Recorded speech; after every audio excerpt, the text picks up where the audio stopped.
मांगों को लेकर मुखर हुई आशा कार्यकर्ताओं ने सोमवार को दिन में गृह मंत्री अनिल विज के अंबाला शास्त्री नगर स्थित आवास पर धरना देकर नारेबाजी।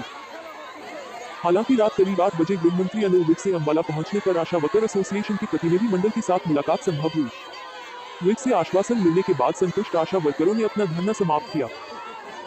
सोमवार सुबह करीब 10:30 बजे आशा वर्करों ने गृह मंत्री के आवास के बाहर धरना शुरू कर दिया।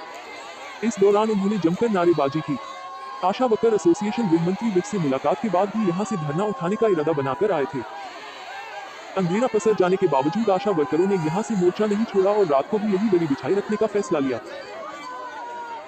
इधर आशा वर्कर्स यूनियन की राज्य कमेटी ने भी यह निर्णय लिया है कि रात तक वार्ता नहीं हुई तो हरियाणा की शेष तमाम आशा वर्कर भी मंगलवार सुबह से गृह मंत्री विज के अंबाला स्थित निवास स्थान पर पहुंचेंगी। मगर देर शाम को गृह मंत्री अनिल विज से मुलाकात के बाद उन्हें आश्वासन दिया गया कि जल्द अधिकारियों के साथ एक बैठक कर उनकी मांगों पर गौर किया जाएगा। विज ने प्रतिनिधि मंडल से बातचीत के दौरान यह भी आश्वासन दिया है कि अधिकारियों से बैठक के बाद आशा वर्कर एसोसिएशन के प्रतिनिधि मंडल की भी एक बैठक कराएंगे। धरने के दौरान उन्होंने किया संबोधित। राज्य भर से पहुंची आशा वर्कर्स को मुख्य रूप से यूनियन की प्रदेश अध्यक्ष सुरेखा, महासचिव सुनीता, सीटू प्रदेश महासचिव जय भगवान, सर्व कर्मचारी संघ हरियाणा के महासचिव सतीश सेठी ने संबोधित किया। संगठन नेताओं ने कहा कि 2 नवंबर को मुख्यमंत्री ने प्रदेश में केएनएचएम कर्मचारियों को 7वें पे कमीशन के लाभ देने की घोषणा की है तथा कोरोना महामारी से लड़ने में उनकी भूमिका को सराहा है, जो कि सही है। मगर दूसरी तरफ 20,000 आशा कार्यकर्ताओं के बारे में एक शब्द नहीं कहा।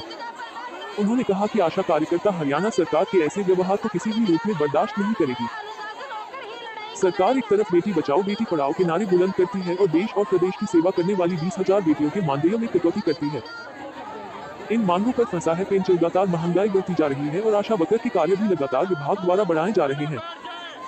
कोरोना के टीकाकरण में आशाओं को सुबह 9 बजे से शाम 5 बजे तक की ड्यूटी कर रही है, अनेक काम कर रहे हैं। इसके लिए महीने में भारत सरकार आशा कार्यकर्ताओं को 1,000 रुपए अतिरिक्त मानदेय देती थी, जो अक्टूबर से बंद कर दिया गया। हरियाणा सरकार द्वारा आशा वर्कर्स को कोरोना संबंधित कार्यों का कोई मानदेय नहीं दिया है, जबकि वर्ष 2013 के निर्णय के अनुसार केंद्र सरकार द्वारा जो मानदेय आशा वर्कर्स को दिया जाता है उसकी 50% राशि हरियाणा सरकार द्वारा दी जाती है। उन्होंने कहा कि आशाओं को निर्धारित राशि 4,000 रुपए मिलती है। प्रोत्साहन राशियों को मिलाकर मुश्किल से 6-7,000 महीना वर्कर को मिलता है। इसमें गुजारा संभव नहीं है। इसलिए आशाओं को स्वास्थ्य विभाग का कर्मचारी घोषित किया जाए और 24,000 रुपए न्यूनतम वेतन लागू करने की मांग की है।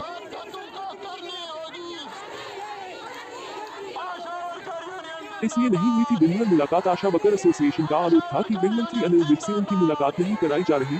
इसके कारण वह धरने को रात भर जारी रखेंगे और अगले रोज यानी मंगलवार को प्रदेश में के अन्य सदस्यों को बुलाकर आंदोलन को तेज करेंगे। मगर बाद में पता चला कि विज रविवार से गुरुग्राम निजी कार्यक्रम में शिरकत करने गए थे और सोमवार देर शाम को अंबाला लौटते ही उन्होंने सबसे पहले आशा वर्कर प्रतिनिधि मंडल से मुलाकात की। आशा वर्कर्स यूनियन हरियाणा के डेलीगेट को स्वास्थ्य मंत्री अनिल विज ने आश्वस्त किया कि उनकी मांगों का समाधान किया जाएगा।